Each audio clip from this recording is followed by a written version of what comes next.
सद्गुरु अडाणेश्वर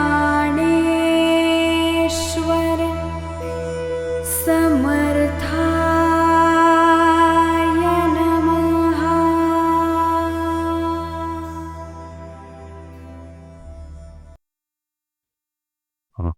म्हणजे कधी-कधी आपल्याला म्हणजे समजा काही वेळा कसं असतं, की आपण मनुष्य धर्म पाळतो त्यामुळे आपल्याला नाही म्हटलं तरी आज आपले सर्वसामान्य आमच्यासारख्या साधकांना आशा, आकांक्षा किंवा थोडीशी ऐहिकातलं थोडंसं मिळावं या दृष्टीने आपण नेहमी थोडंसं मनाचा असतो थोडा, नाही म्हटलं तरी.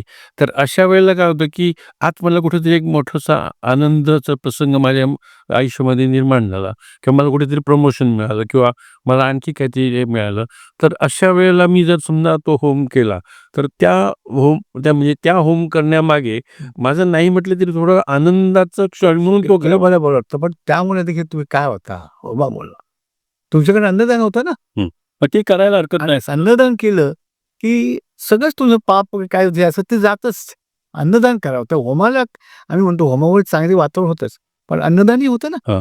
मग त्यावेळी होम होम करावा की नुसतं होम की आरती केली ती होम करावा. हां, होम आरती केली सत्कार करावा अशा होमाचं पावित्र्य फार महत्वाचं आहे वगैरे, वगैरे अशा प्रकारे आणि अर्थात ते निश्चितच आहे. त्याबद्दल आमचं काही म्हणणं नाही. पण मग ते कशाप्रकारे राखलं जावं या संदर्भात जर तुम्ही थोडंसं मार्गदर्शन केलं. पावित्र्य म्हणजे होमाची एक जशी परंपरा आहे ती ठेवा. आणि होमाच्या वेळी चूक खरोखर ज्याची कधी आरती चुकत नाही, व्यवहार शुद्ध, त्यानेच होऊन धरावा.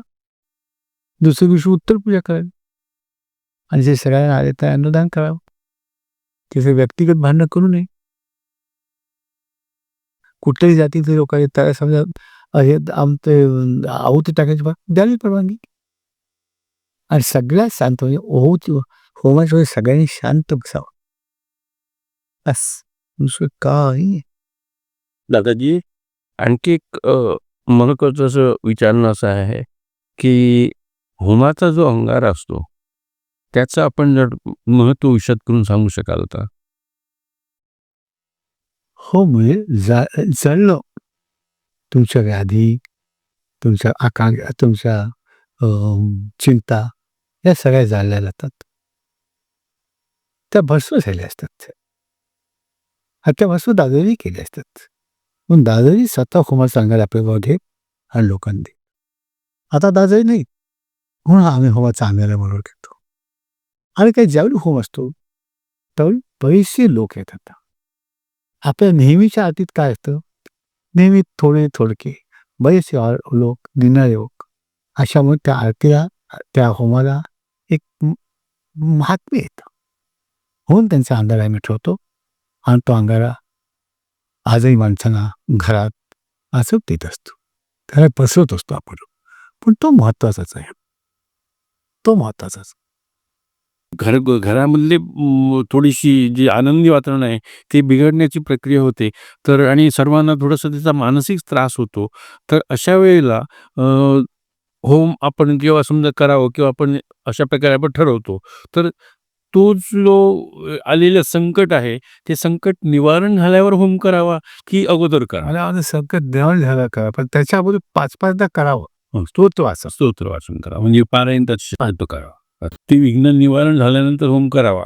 विघ्न झालं का तुम्ही एकदा 5-5दा वाचायला सुरुवात केली की विघ्न आपोआप कमी होते. आणि मग विघ्न गेले की आपण करावंच तो. कळलं का? दुसरी गोष्ट असं होती की आज दादाजी आम्ही समाजामध्ये वेगवेगळ्या स्तरामध्ये वावरत असतो. जरी आम्ही एक सद्गुरू भक्ती म्हणून एक मनामध्ये धरलेली असली, इतर कुठलं काही करणार नाही, मनाकडे दृढ केलेलं असलं, तरी काही वेळा कसं होतं की समाजामध्ये जेव्हा आपण वावरतो तेव्हा एखादी व्यक्ती आपली मित्र असते किंवा त्याची समजा त्या कुटुंबाशी आपले काही व्यक्तिगत संबंध असतात किंवा आपल्या कुटुंबाशी त्या कुटुंबाचे काही व्यक्तिगत संबंध असतात. अशा वेळेला समजा ते लोकं आपण जी काही भक्ती करतो त्यामध्ये ते नसतात किंवा ते आपल्या प्रकारे त्यांची वेगवेगळ्या प्रकारे भक्ती चालू असते. तर त्या दृष्टीने त्यावेळी ते कसं करतात, सत्यनारायणाची पूजा केली, कुठे नवरात्रीत त्यांचे उत्सव केले किंवा गणपतीमध्ये देखील शक्यतो त्याला कळू दे तुमची नापसंती, पण जाऊन द्या. लोकांच्या विषयाने लोकांचं हृदय मोडू नये. जा आणि नमस्कार करतात सत्यनारायण केला सद्गुरू तुळजा मार. बस मराठा मराठवाडा हरवायचं सारखं नाव घ्यायचं लक्षात ठेवा. शक्यतो तुम्ही कोणाकडे बाहेर खाऊ नका. कुणाच्या हातचं अशा प्रकारे की सद्भक्ताकडे किंवा आपल्या भक्तीतल्या कोणाकडेही खायला हरकत नाही. पण इतरांकडे शक्यतो तुम्ही त्या दृष्टीने खाणं-पिणं होऊ नये, अशा दृष्टीने काळजी घ्या. अशा प्रकारे आपण हे करता.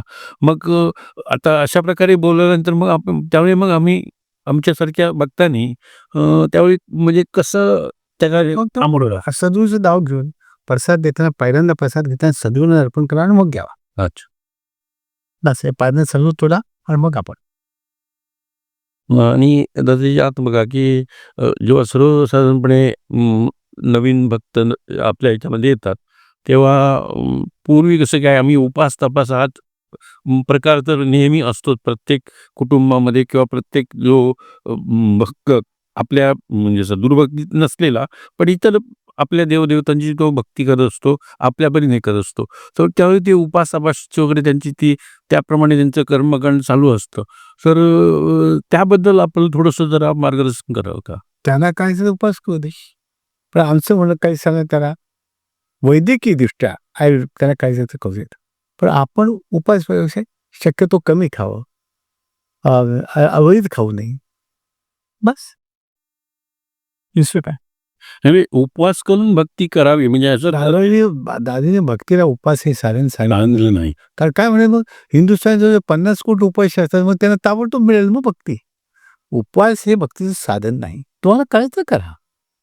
त्याचे काही फायदे असतील तर. म्हणजे त्या संदर्भात पण भक्तीत तुम्ही मोठे व्हाल असं मग लोक उपासच करायला लागतील. म्हणजे त्या काय आपण नेहमीच जेवण कारण शेवटी आहे तुम्हाला अवयव कशा दिले शरीर कशा दिले की त्याचं नित्य परीक्षण करा. दादाजी 2 वेळ जेवा नाही तुम्हाला जमेल तर नका करू. पण उपवासाला दादाजी मिळतील हे खोटं आहे. नवीन भक्तीमध्ये काही वेळा आलेले गुरुबंधू किंवा गुरु भगिनी आलेलं असं मग त्यांच्याकडे काही एखादी अघटित घटना घडली तर त्यांचा पटकन विश्वास उडून जातो. म्हणजे त्यावेळी मग ते भक्तीतनं तिथं माघारी होत जातात. तर अशा वेळेला त्यांना काय आपण संदेश देऊ शकाल मी की सांगायचं बाबा याच्यापेक्षाही वाईट होणार होतं ते झालेलं आहे त्याच्यापेक्षा कमी झालेलं आहे अजून सोडू नको. ज्या ती अघटित घटना अशी झाली आहे त्यासाठी तुझ्याकडे सद्गुरू जवळ आहे का जो संसार तापे पडला तोच येणार श्रेष्ठराला. सगळी इकडे येण्याकरता ताशी तमाशी वाढवणार नाहीत. वाईट आली गोष्ट की समजायचंच सगळी येते. एखादी मागच्या जन्मीची ती वसूल होते ते जाते ते. कारण दादाजी नेमकं त्यावेळेला काय करतं की त्याच वेळेला की नाही आजूबाजूचे लोक जे असतात की नाही तर ते त्यावेळी थोडंसं त्यांना भडकवण्यात हीच तर परीक्षा इतर सद्गुरुभक्ती होणे इतकी सोपी नाहीये. हीच तर परीक्षा आजूबाजूचे लोक तुमचे स्वतःचे नातेवाईक ते तुम्हाला बोलणार हे चालच आणि त्याचा हिरण्यकशिपूला तर किती त्रास त्याची वडील त्याचे सगळे त्याच्या विरुद्ध बोलायचे नंतर त्याला कळणार. दादाजी की आपल्या एखाद्या नवीन भक्तीमध्ये आलेला म्हणजे पूर्वी तो भक्ती करत असेल इतर देवदेवतांची किंवा इतर आपल्या आवडत्या गुरूंची वगैरे अशा प्रकारे पण आज तो आपल्या सद्गुरूंच्या भक्तीत आलेला असेल आणि अशा वेळी काही त्याच्या दुर्दैवाने म्हणा काही घटना घडल्या असतील की जेणेकरून तो त्या भक्तीतनं बाजूला निघतो किंवा त्याला बाजूला करण्याची प्रक्रिया आजूबाजूचे लोक करतात. तर अशा वेळेला त्यांनी नेमकं कशा प्रकारे वागावं. त्यांनी कुठल्याही वेळेस आपल्या भक्तीवरचा विश्वास जेवढे विश्वास करायचे या पायऱ्या आहेत. एकदा विश्वास टाकला की विषय एकदा बँकेत पैसे मारले की हे संपत नाही तसं नाही. सारखा विश्वास ठेवत झाला पाहिजे प्रत्येक याच्यावर. आता ही स्टेप आहे हरकत नाही आता आपण कदाच विश्वास ठेवायचाच त्याच्यात काहीतरी चांगलं आहे.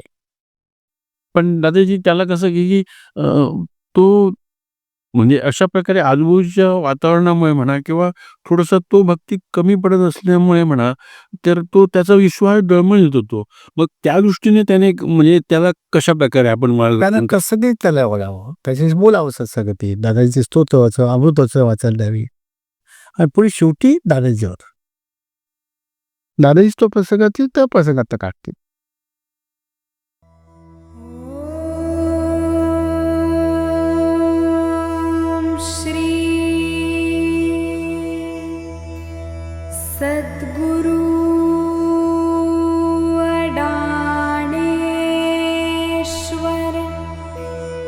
समर्थ